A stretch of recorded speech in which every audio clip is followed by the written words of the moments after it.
let's take a look underneath and go over the game plan. I would remove your back exhaust section, take off this section here up to here, so you have room to get access to your differential, which is here. Next, we'll be taking off the shield right here, this heat shield. And then really from there, it's going to be these two front pinion bolts. And then back here, which is really dark right now, you've got the rear subframe bolts that are hex heads. We'll go to the axle cups. We're going to put a lift underneath this thing and then start to drop it down. And we'll have to take off the guibo bolts and nuts.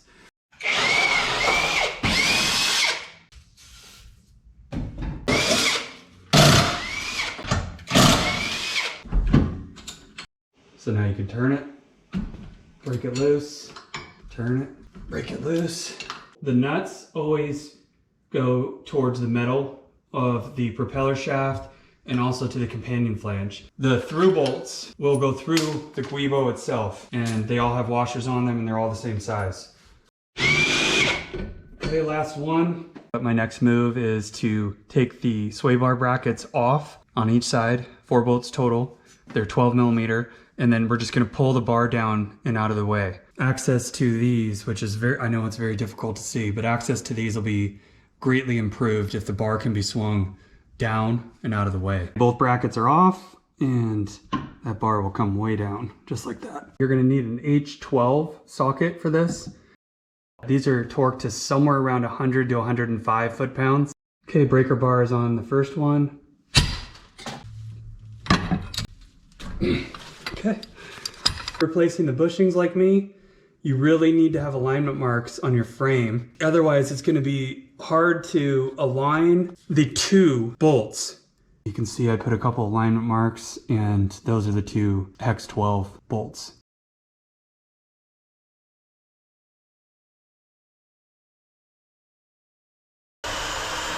See the fluid running out of them. Look at that.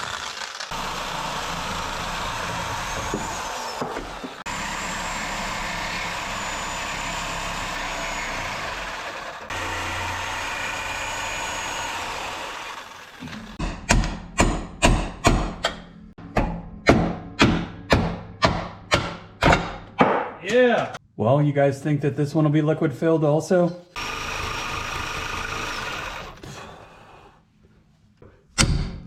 Oh, yes, it tore. Oh, it's beautiful. Okay. This one did not seem to be liquid filled.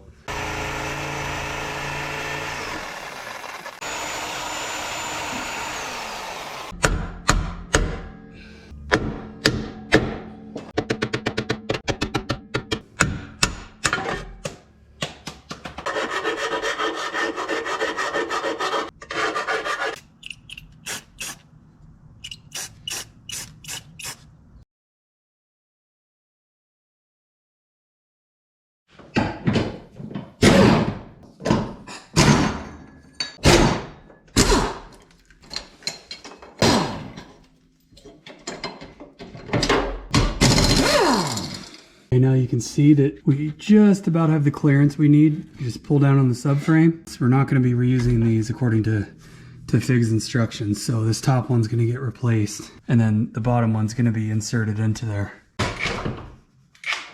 So you can see how much that subframe is going to come down. Now on the front, these are going to be the stepped bushings. Do supplement the upper, so you're not going to get rid of those upper bushings.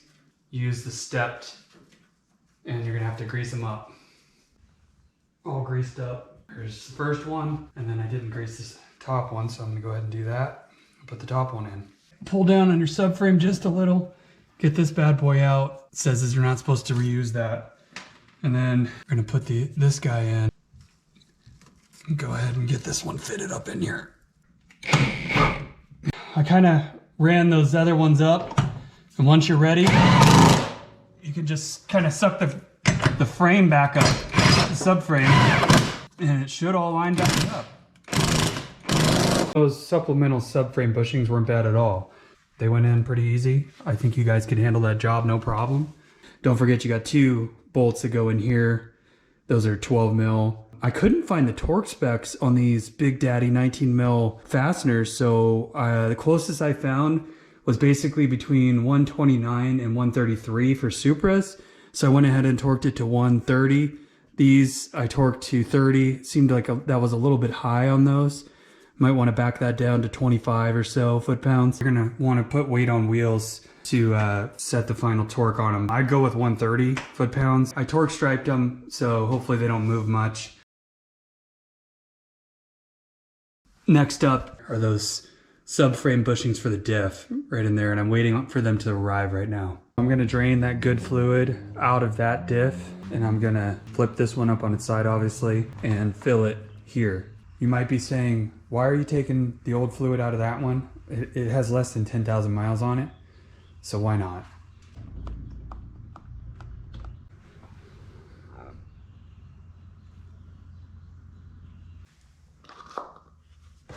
And now, dump it in. You want to tip your diff level, so make sure you have something to put underneath there, because to determine if this is full or not, you need it to be kind of at the bottom in there.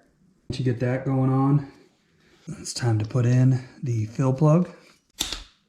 All right, now I would leave this thing out and check for leaks. If you have the time, put it up on a bench or something and monitor it and make sure nothing's leaking. As you can see, I got this one through. You're gonna need to rig up something like this, and it will go through here. It will hold this on this side, and you will squeeze it almost all the way and then hammer it in the rest of the way. Putting some super lube, synthetic grease in here, makes it really slick. It does help it, once it gets started in there, to keep going. Putting it through. So you gotta kind of make your own little press contraption thing. So this is a Harbor Freight bearing puller kit, and it actually works pretty well for this. I also used the Diff pinion washers, so you gotta get creative. I'm going to try to get this centered in here, and what you want to do is keep on cranking on it, even when you think it's going a little bit sideways in there, and it'll pop through. I feel like that's pretty good.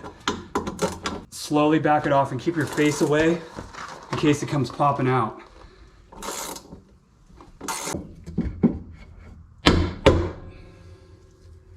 Grease up the inside of these.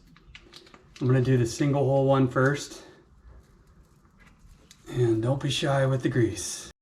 All right, you've got a small hole side and a large hole side. The large hole will be facing back so that the fastener can be inset into it. And I've got the same contraption hooked up here. I'm hoping this works.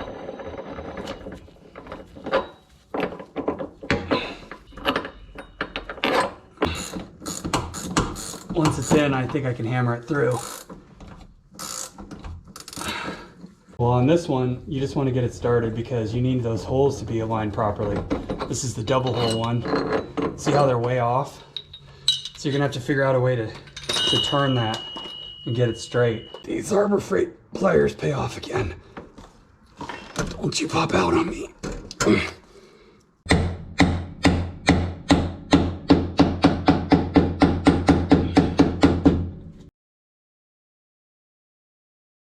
Get your new diff back into position. I really like these Harbor Freight lifts. You can use your impact gun to raise up a light amount of weight. In this case, it's about 90 pounds or so. I'm not sure exactly what this weighs, maybe not that much. You're gonna wanna angle your diff, perhaps even more than you see here, to get it bolted up to the propeller shaft and the axle shafts.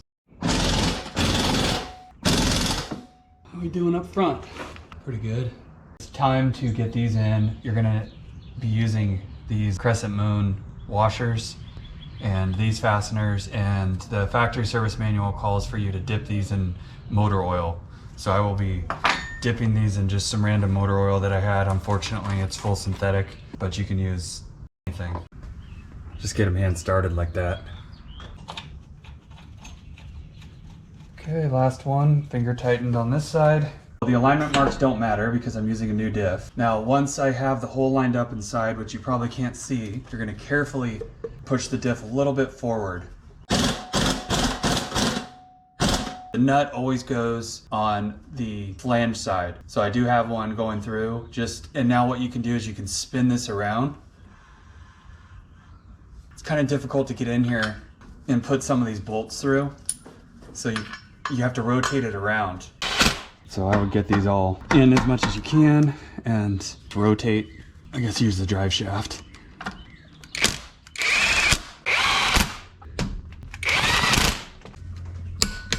Torque value on these is 61 foot-pounds. 61 foot-pounds. Set your e-brake. You should be able to do this with the diff down and it in neutral. Yep.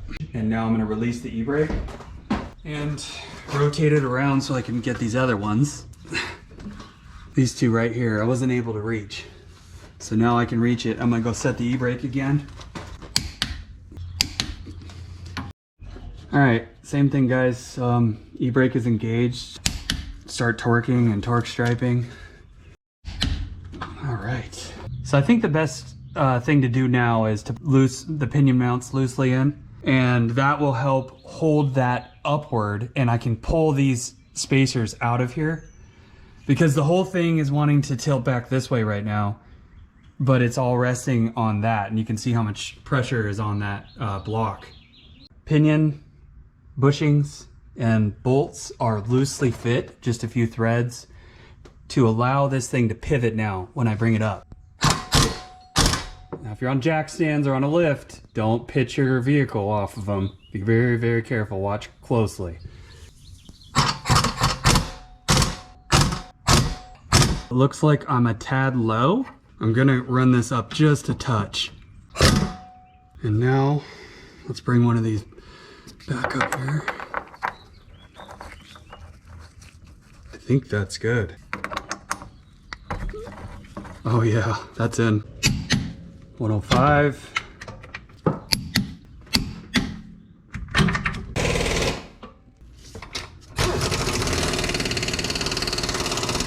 $51 foot-pounds in my case. If you have the stock bushings and set up on your pinion, it would be 90 foot-pounds.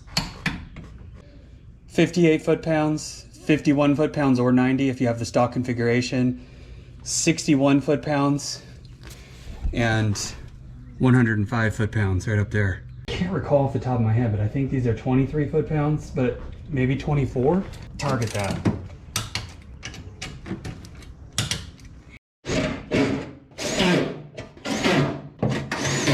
I am in the home stretch here. I'm gonna spare you from all the details of putting the exhaust back in and all the covers and everything, but I will tell you what I'm gonna get to is where I can get weight on wheels.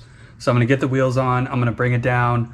So I'm gonna leave this cover off here so that I can torque this subframe bolt here and here. Weight on wheels, 130 foot-pounds, 130 foot-pounds. So here in a sec, you should see everything back on. That was a job, but it's doable and you guys can pull it off if you have the desire to do so. So I torqued everything down, I put weight on wheels, and I torqued the subframe bolts down, I torqued the wheels down. Really, I don't think there's much left to do. I'm gonna go ahead and bring it down, and I'm gonna go for a test drive. Well, the next episode, I'm gonna tell you about my impressions of how it drives. That being said, it just rained. This might be a good test because it's slick out, and it just stopped raining, so I need to get out there and test it out. Wow!